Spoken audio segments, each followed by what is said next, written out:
There is a room 40 floors above the Persian Gulf where the lights never fully go out.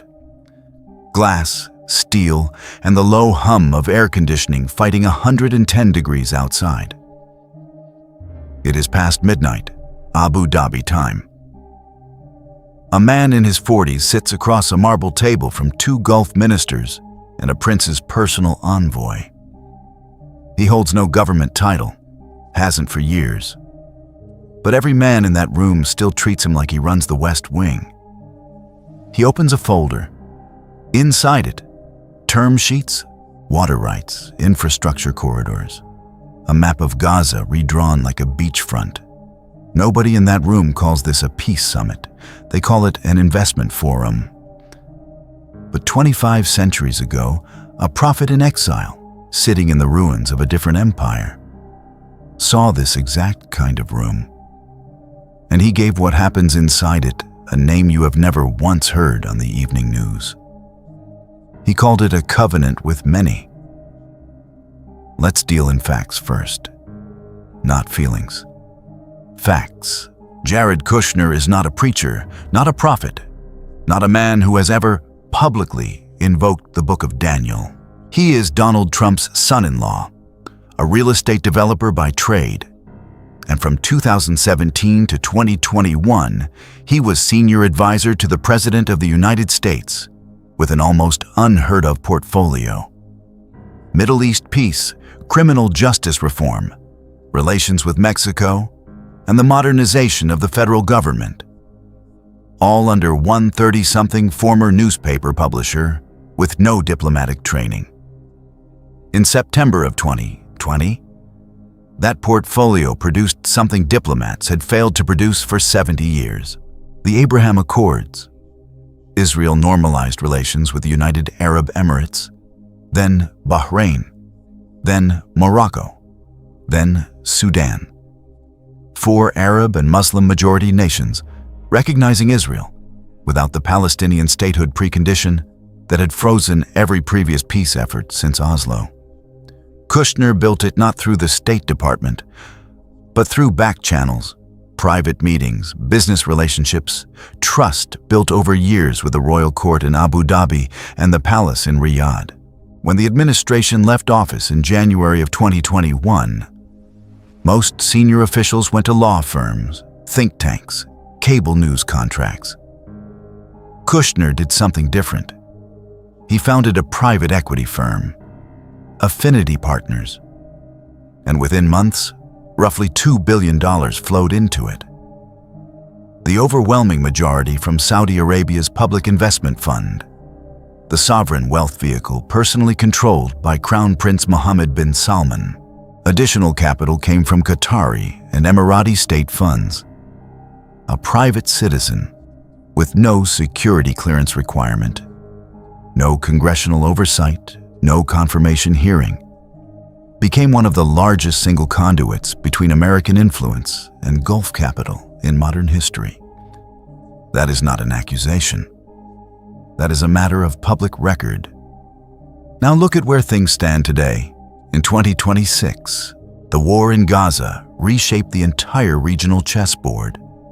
And in its aftermath, reconstruction became the new battlefield, not fought with weapons, but with capital, contracts, and control of what gets rebuilt, where, and by whom. Reporting has repeatedly linked Kushner and Affinity Partners to proposals for Gaza's redevelopment.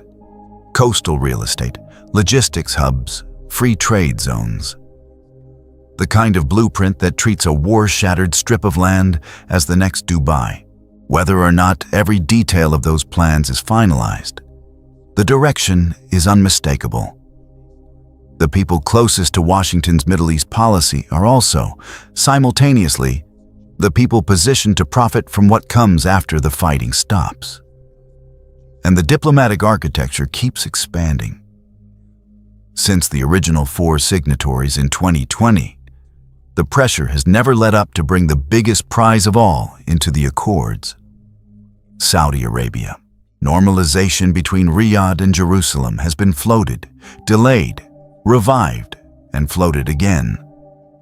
tied each time to security guarantees from Washington and, quietly, to concessions almost no one is willing to say out loud regarding the Palestinian question and the status of Jerusalem itself. This is the modern shape of a covenant. Not signed in a cathedral, signed in a boardroom. Not sealed with a handshake for cameras. Sealed with a term sheet nobody outside that room will ever read in full. Nations that have hated each other for 3 generations are being wired together. Not by shared belief, not by trust, but by shared infrastructure. Ports, rail lines, data cables, trade corridors stretching from India through the Gulf into Israel and onto Europe. The kind of project publicly announced in 2023 as the India-Middle East-Europe Economic Corridor, a direct answer to China's Belt and Road, and one more thread in the same fabric Kushner has spent a decade weaving. Peace, in this new model, isn't the absence of conflict. It's the presence of mutual dependency. You don't go to war with the country that built your port. That's the architecture. Now let's talk about the architect and why a man with no religious agenda at all might be building something with a religious ending. Here is what almost nobody watching CNN or Al Jazeera stops to ask. What happens when a private citizen accumulates more real influence over a region's future than most sitting foreign ministers? Kushner meets with Gulf leadership on his own schedule, through his own channels, often without a State Department chaperone in the room. In 2025 and 2026, several of those meetings were confirmed only after the fact. No advance notice, no press pool, no transcript. That is not how traditional diplomacy works. Traditional diplomacy is slow, adversarial, public, bound by treaties that take a decade to negotiate and a Senate to ratify. What Kushner is building moves faster because it isn't diplomacy in the old sense at all. It's commerce wearing diplomacy's clothing. Trade deals that make war economically irrational. Technology partnerships that fold Israeli innovation into Gulf infrastructure. Investment funds that make Saudi money and Israeli engineering codependent on the same balance sheet. And now, hold that picture next to something written 2,500 years ago, in a language most people alive today have never read a word of. The Book of Daniel, Chapter 9. A prophecy given to a Jewish exile in Babylon, describing 70 sets of 7 years, 70 weeks, determined for his people and his holy city. Within that timeline, one verse stands apart from all the others, because it describes not a war, not a conquest, but a deal. Daniel 9:27. He shall confirm a covenant with many for 1 week. One final 7-year period. A covenant, not forced at the point of a sword, but confirmed, agreed to, signed. For 2,000 years, Bible scholars have debated who he is.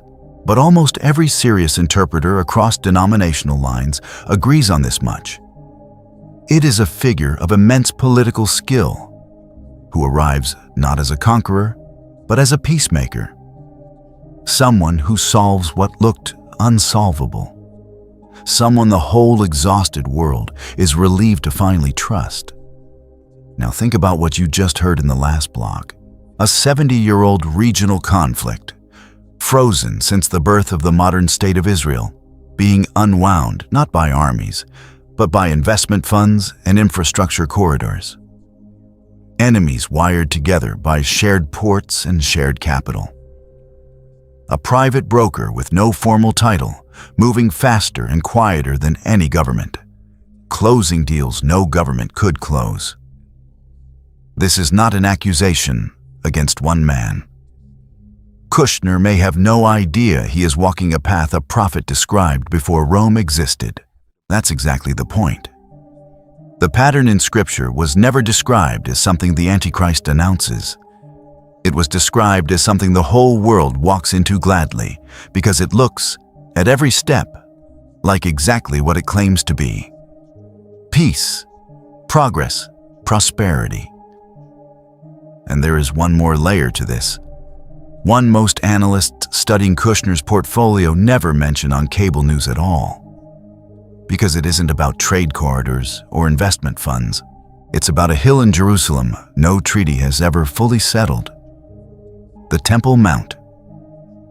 Every version of the Abraham Accords, from 2020 through their proposed 2026 expansion, has carefully avoided one subject in its public language: the status of the Temple Mount and what or who has the right to build there. But carefully avoided in public language does not mean absent from the private one. Reporting throughout 2025 and into this year has surfaced repeated quiet conversations about religious sovereignty arrangements at the site. Language that stops well short of granting Jewish or Christian worship rights on the Mount itself, but edges closer to it than any prior diplomatic framework has dared. At the same time, infrastructure proposals tied to Jerusalem's Old City, expanded access roads, crowd management systems, plans that read, "if you squint," like preparation for mass worship on a scale the current arrangement was never built to handle. Nobody is announcing a third temple. Nobody would. But you don't need an announcement to recognize preparation when you see it. And here is where the timeline sharpens. Daniel's covenant with many isn't described as permanent peace. It's described as a countdown. In the middle of the week, he shall bring an end to sacrifice and offering. Something starts. A sacrifice, an offering. Meaning worship resumes at a site where it hasn't in nearly 2,000 years. And then, 3.5 years in, it is violently interrupted. Not by choice, by force. The peacemaker becomes the one who defiles the very thing he made possible. Now overlay 2026's economic picture onto that 7-year frame. This year has brought real volatility. Currency pressure across emerging markets, a Gulf region simultaneously flush with investment capital, and anxious about post-oil diversification, and a quiet but unmistakable global push toward digital identity and programmable currency systems. The new Middle Eastern trade corridors being built under this same web of accords aren't just roads and ports, they're digital rails. Unified customs systems, cross-border digital ID frameworks, central bank digital currency pilots moving from theoretical to operational in more than one Gulf state simultaneously. None of that is conspiracy. Every central bank on Earth, including the Federal Reserve, has openly researched digital currency infrastructure for years. What matters is the convergence. Economic control systems reaching operational maturity at the exact moment a covenant architecture is reaching diplomatic maturity. In the exact region Scripture points to. And listen to the language dominating this year's international summits. Not victory, not dominance. A different word, repeated in speech after speech, press conference after press conference. Stability, security, peace, and safety. Read verbatim from more than one 2026 diplomatic communique.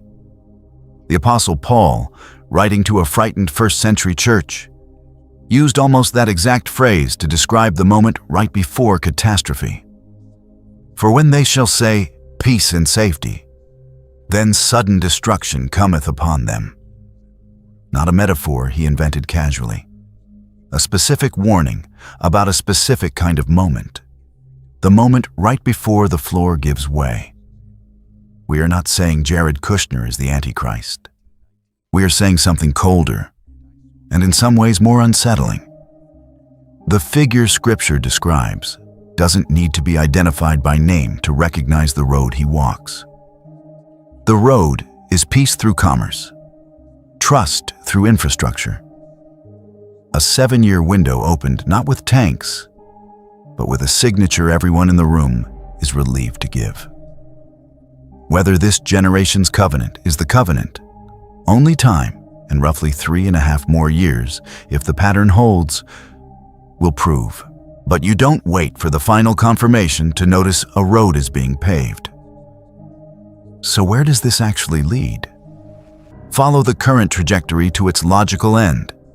And by the close of this decade, you are not looking at a Middle East with more treaties on a shelf. You are looking at a region, and increasingly a world, wired into a single interlocking system. Shared trade rails, shared digital identity infrastructure, shared currency mechanisms, a Temple Mount arrangement quiet enough that most of the world never notices the moment worship resumes there. And leadership, wherever it ultimately sits, holding a kind of control no king, no president, no emperor in human history has ever held simultaneously, economic, religious, and political, braided into one hand. That is the public promise. Prosperity, stability, an end to the oldest conflict on earth. Underneath it, the mechanism is something else entirely. Not liberation. Control, total, digital, borderless, and for a while nearly invisible, because it will arrive wearing the one disguise no one has ever learned to resist. Peace. Here is what to actually watch in the months ahead. If you want to see this pattern before the headlines catch up, watch for Saudi Arabia's formal entry into the Accords framework, the missing signature that completes the picture. Watch the language coming out of Jerusalem regarding the Temple Mount's administration, any shift, however small, in who controls access there.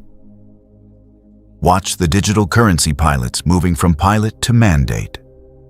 And watch most of all for the words peace and safety, spoken by leaders who have no idea they are quoting a warning 2,000 years old. None of this should make you afraid. Fear was never the point. Watching was. The prophet in Babylon wasn't shown this so his people would panic in the streets. He was shown it so that when the covenant finally came, dressed in whatever century's clothing it wore, somebody, somewhere, would recognize the shape of it and stay awake while everyone else slept through the signing. You have that shape now.